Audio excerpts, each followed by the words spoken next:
Assalamualaikum warahmatullahi wabarakatuh. Bagi sini saya Novel Zaki, saya akan menjelaskan tentang bagaimana apa yang dimaksud dengan pengertian penelitian eksperimen.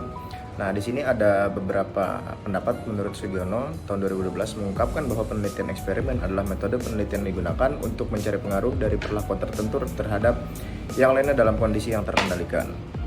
Nah, kemudian yang kedua, menurut Akunto, mendefinisikan bahwa penelitian eksperimen ini merupakan suatu cara untuk mencari hubungan sebab akibat atau hubungan kausalitas antara dua faktor yang sengaja dimunculkan oleh peneliti dengan mengeliminasi atau menyisihkan faktor-faktor yang lain mengganggu. Nah, berdasarkan pendapat kedua ahli tersebut, maka kita dapat simpulkan bahwa penelitian eksperimen ini adalah salah satu metode penelitian yang dilakukan dengan manipulasi data terlebih dahulu melalui perlakuan tertentu supaya pada langkah selanjutnya dapat diamati data yang akan datang.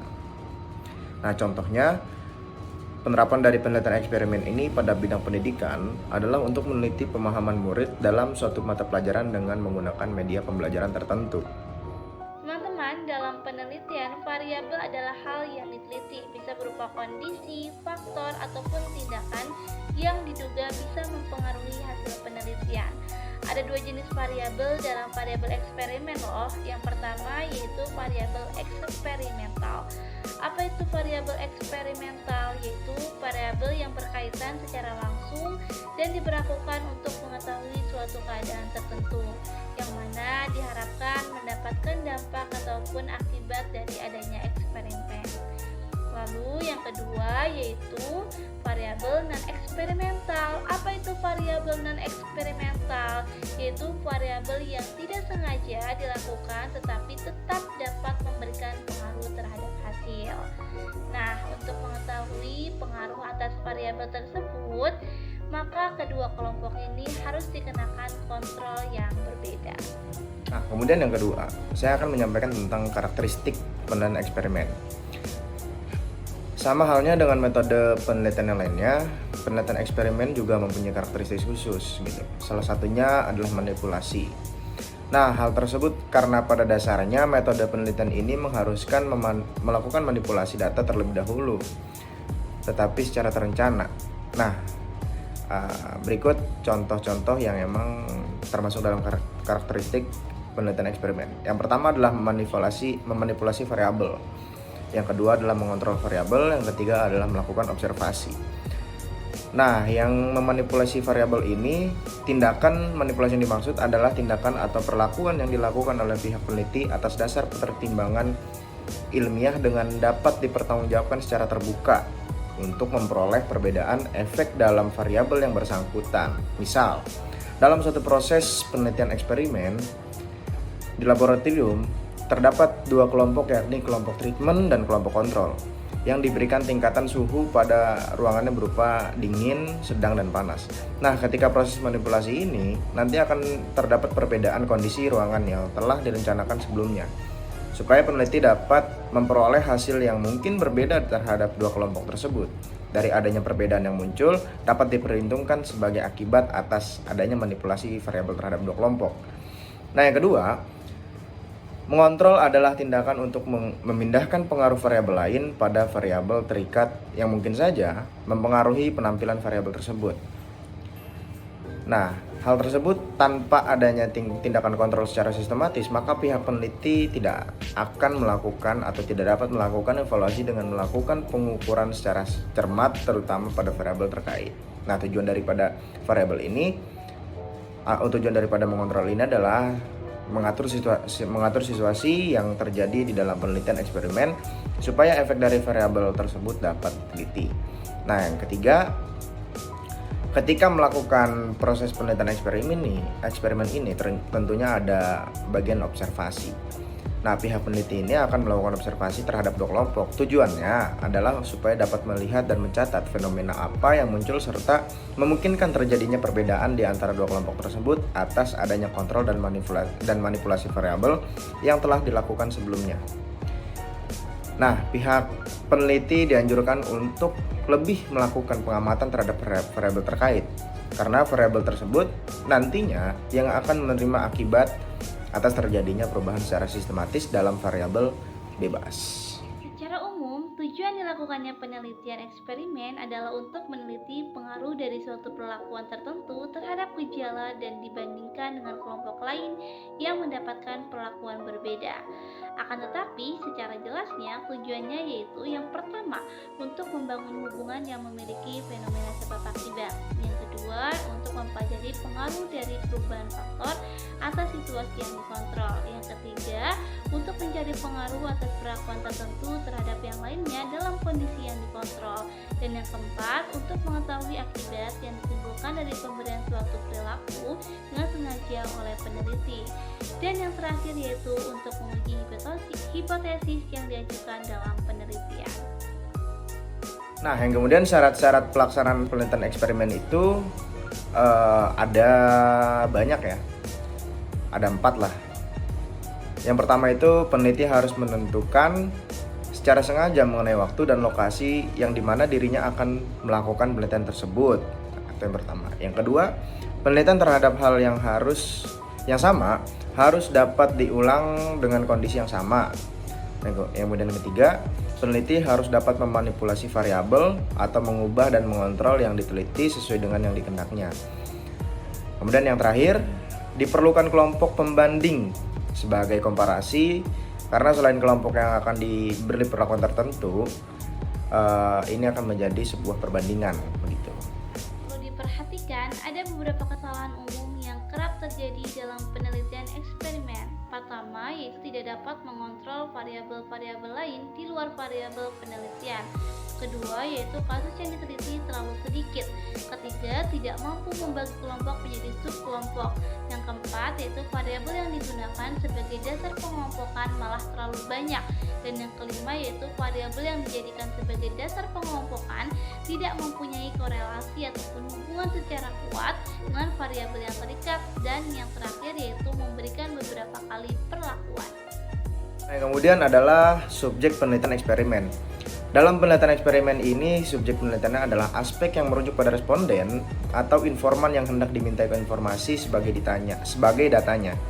Nah, penentuan subjek yang tepat justru akan menjadi kunci utama sebab dalam berpengaruh besar ketika hendak menarik kesimpulan. Nah, karena pada prosesnya di lapangan, terutama ketika hendak menentukan siapa atau kelompok mana yang hendak diberi perlakuan, biasanya akan menggunakan teknik sampling yang disesuaikan dengan kondisi subjek sekaligus menjadi wakil populasi yang hendak digeneralisasikan.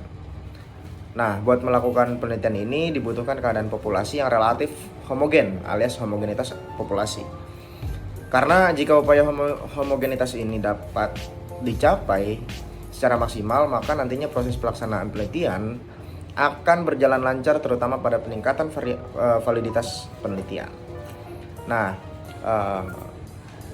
untuk pengelompokan eksperimen ini dapat dicapai dengan membatasi ciri populasinya. Di antaranya yang pertama ada aspek tempat atau geografi, yang dimana tempat ini seperti misalkan dapat provinsi, kabupaten, pedesaan, atau sekolah. Nah, yang kemudian adalah aspek subjek, mulai dari jenis kelamin, pendidikan, umur, dan lain-lainnya. Yang kemudian adalah aspek sosial, seperti kelas dan lingkungan sosialnya. Yang kemudian yang terakhir adalah berhubungan dengan penelitian eksperimen ini biasanya dilakukan terhadap sampel, yakni sebagai dari jumlah populasi, maka subjek penelitiannya harus representasi pula. Nah, kemudian representasian ini sampling berpengaruh dan dipengaruhi sebagai beberapa faktor, yakni jumlah sampel, besar anggota sampel, dan teknik pengambilan sampel. Selanjutnya yaitu prosedur atau langkah-langkah untuk melakukan penelitian eksperimen. Pada dasarnya langkah-langkah untuk melakukan penelitian eksperimen ini sama kok dengan prosedur dari metode penelitian lainnya. Menurut Engir, prosedur dalam penelitian ini mencakup memilih dan merumuskan masalah, memilih subjek dan instrumen pengukuran, memilih desain penelitian, melaksanakan prosedur dan menganalisis data, serta merumuskan kesimpulan. Nah, yang kemudian adalah validitas penelitian eksperimen.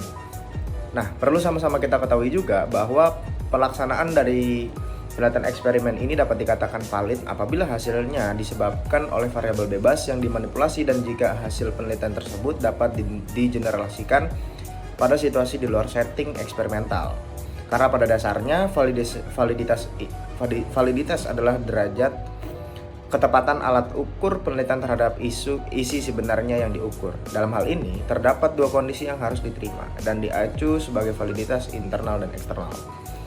Nah, validitas yang pertama adalah validitas internal. Nah, menurut Hajar, validitas internal ini adalah penilaian yang dibuat berkenaan dengan keyakinan bahwa hipotesis tandingan dapat disingkirkan dari adanya kemungkinan sebagai eksplanasi dari hasil penelitian. Maka dari itu, peneliti perlu mengenali variabel apa aja yang mungkin dapat muncul dalam hipotesis tandingan bagi variabel eksperimental. Nah, kemudian yang kedua adalah validitas eksternal. Dalam validitas ini ada dua macam ya, ini validitas populasi yang berkaitan dengan populasi subjek sampelnya, dan validitas ekologis yang berkaitan dengan kondisi eksperimen terhadap kondisi lingkungan lain. Teman-teman, perlu diperhatikan bahwa dalam proses penentuan judul penelitian eksperimen beserta variabelnya juga harus diperhatikan loh. Misalnya, kita hendak melakukan penelitian eksperimen di bidang pendidikan, yaitu pengaruh latar belakang orang tua terhadap tingkat kedisiplinan siswa di sekolah. Nah, dapat menggunakan judul berupa pengaruh latar belakang orang tua dan pola asuh terhadap kedisiplinan siswa di sekolah.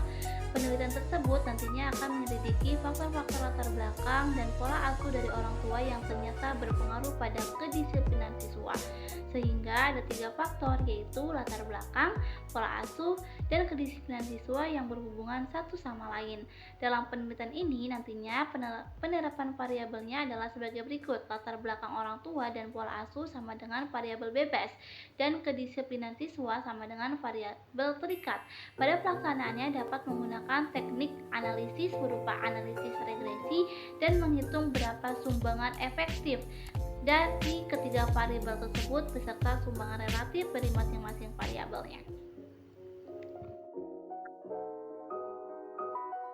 Baik, saya akan menjelaskan mengenai kelebihan penelitian eksperimen. Yang pertama adalah meminimalisir adanya risiko berupa variabel tidak saling berhubungan dan adanya pembauran dalam hasil penelitian. Lalu yang kedua adalah menjadi satu-satunya desain riset yang membuat hubungan sebab akibat atau kausal dari variabel-variabelnya. Lalu selanjutnya, ia juga mampu mengendalikan ancaman-ancaman yang berkaitan dengan waktu menuju validitas, terutama ketika melakukan pra dan pasca pengujian. Karena seperti yang kita pahami, penelitian eksperimen ini dilakukan dengan manipulasi ya.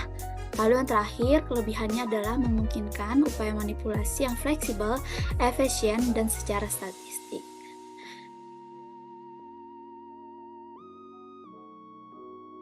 Selanjutnya adalah kekurangan dari penelitian eksperimen. Yang pertama itu, desain penelitian eksperimen itu sulit untuk mewakili populasi tertentu. Yang kedua itu, kesulitan dalam pemilihan variabel pengendali untuk mengeluarkan semua variabel yang membaur. Yang ketiga, tidak mampu mengisolasi satu variabel, sebab ketika hipotesis tidak dapat dikendalikan, maka sejumlah besar variabel tidak saling berhubungan. Dan yang keempat, sering tidak memungkinkan untuk membuat tempat alami yang diinginkan oleh pihak peneliti sebagai lapangan penelitiannya.